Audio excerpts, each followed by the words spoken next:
Basically मुसलमान है, भारत है, हमारा उनसे क्या मुकाबला है? हमारा तो उनसे वैसे ही कोई मुकाबला नहीं है। किस चीज़ में मुकाबला नहीं है? हम मुसलमान हैं, वो भारत में हिंदू है। हर चीज़ को अगर हम मुस्लिम हिंदू की नज़र से देखेंगे तो बस हो गया। आपने जो हाथ में फ़ोन पकड़ा हुआ है ये भी एक नॉन मुस्लिम ने ही बनाया है।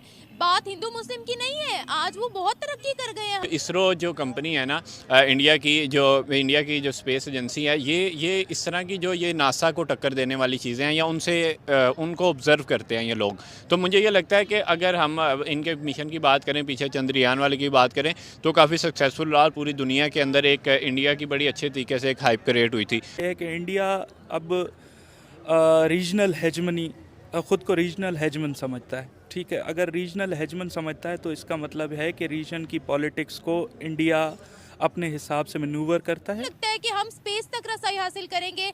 उनके बच्चों की मैं बातें सुनती हूँ, वो कहते हैं हमने कंट्री के लिए काम करना है। यहाँ के बच्चे कहते हैं हमने उन पे बम फेंकना है।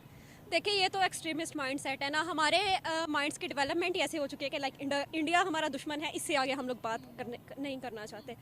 और जहाँ तक बात है उनकी, उन लोगों ने अपने एजुकेशनल सिस्टम को एडवांस किया हुआ है और बाकी सारी हमारी ग्राउंड रियलिटीज़ आपके सामने है। अभी भी हमारे मुल्क में रिलीजियस पे बात करने की, रिलीजियस टॉपिक पे बात करते हुए हमें 100 दफ़ा सोचना पड़ता है कि क्या ये हमारा स्टेटमेंट कंट्रोवर्शियल हो जाएगा या इससे हमें बैकलैश फेस करना पड़ेगा।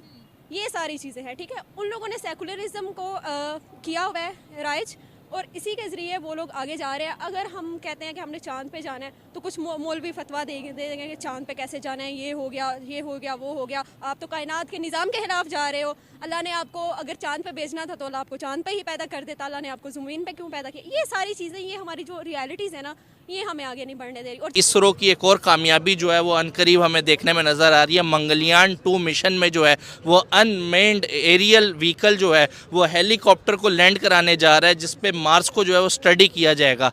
कैसा लगता है इसरो की डे बाय डे बढ़ती कामयाबी को देख के?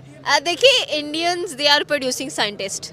और जिस तरह से आपने बताया कि पहले आपने चंद्रयान 3 का सुना होगा, उसमें इतने धूम धड़के वाली उनकी कामयाबी हुई एंड इंडिया ने जिस तरह से उसको सेलिब्रेट किया वो भी एक अलग ही बात थी। फिर कह लें कि उन्होंने आदित्य L1 लॉन्च किया सन की स्टडी के लिए, वो भी बहुत ज़बरदस्त रहा। अब मंगलयान को स्टडी करने के लिए, मतलब कि मंगल मिशन ही कह लें किस्म का वो करने जा रहे हैं, मार्स को स्टडी करेंगे।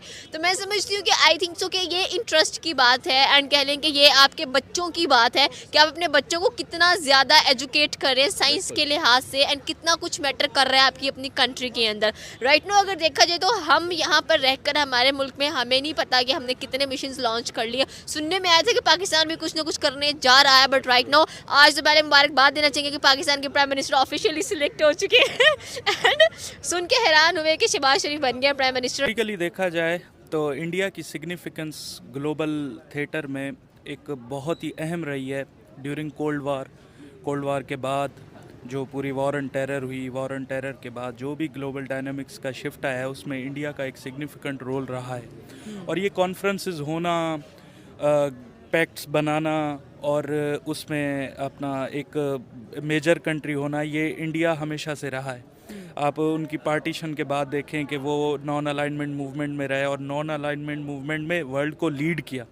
India was leading the non alignment movement. ISRO जो कंपनी है ना, इंडिया की जो स्पेस एजेंसी है, ये इस तरह की जो ये नासा को टक्कर देने वाली चीज़ें हैं या उनसे उनको ऑब्ज़र्व करते हैं ये लोग। तो मुझे ये लगता है कि अगर हम इनके मिशन की बात करें, पीछे चंद्रयान वाले की बात करें, तो काफ़ी सक्सेसफुल रहा। पूरी दुनिया के अंदर एक इंडिया की बड़ी अच्छे तरीके से एक हाइप क्रिएट हुई थी।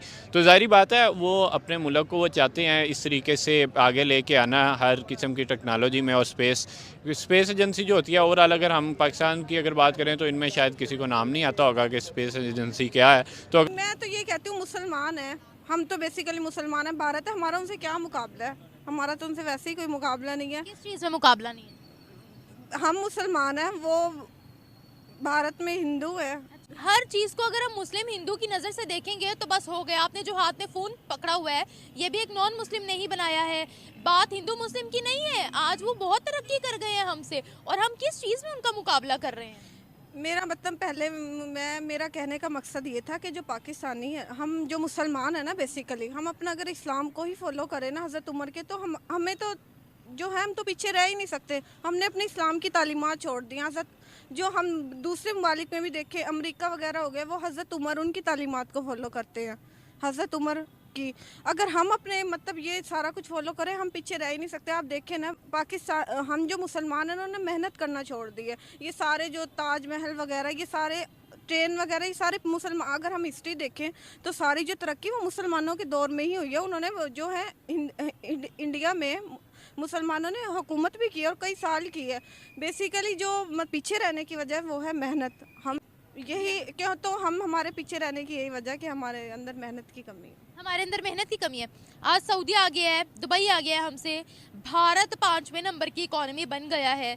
क्या वजह है, उन्होंने कैसे मेहनत कर ली है? जयशंकर की बात की तो उनसे किसी कॉन्फ्रेंस में पूछा गया था कि आप जो है दुनिया के साथ कैसे रिलेशनशिप बनाना चाहते हैं, तो उन्होंने यही कहा कि हमारी पॉलिसीज़ यही है कि हम ज़्यादा से ज़्यादा फ्रेंड बनाएं और कम से कम जो है हमारे एनिमीज़ बने। हम इस तरह का जो है इंडिया आगे अब बनाना चाहते हैं, ऐसा रिलेशनशिप देखना चाहते हैं।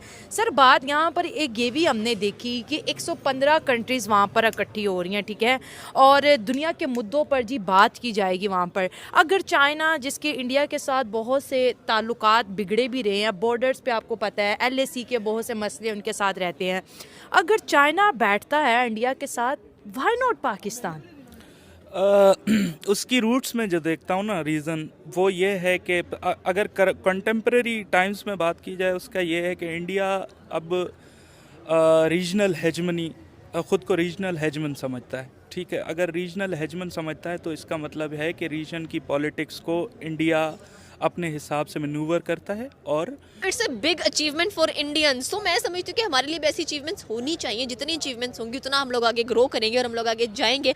अब जबकि फाइनली पाकिस्तान में गवर्नमेंट आ चुकी है, तो आई होप सो कि जो हमारे यूथ हैं वो मुल्क को छोड़कर बाहर ना जाएं, बल्कि पाकिस्तान में स्टे करें एंड यहाँ पर बिजनेस करना प्रेफर। दोस्तों, मुझे उम्मीद है कि ये वीडियो आपको पसंद आया होगा। वीडियो पसंद है तो प्लीज़ हमारे यूट्यूब चैनल को जरूर सब्सक्राइब कीजिए। इसी प्रकार का भविष्य में वीडियो देखने के लिए चैनल को सब्सक्राइब कीजिए। हमारे इस यूट्यूब चैनल पे आपको इससे भी ज़्यादा इंटरेस्टिंग वीडियो भविष्य में देखने को मिलता रहेगा। तो प्लीज़ हमारे यूट्यूब चैनल सोच टाइम्स को सब्सक्राइब कीजिए, वीडियो को लाइक कीजिए, इस वीडियो को अपने दोस्तों के साथ जरूर शेयर कीजिए। नमस्कार, फिर मिलेंगे अगले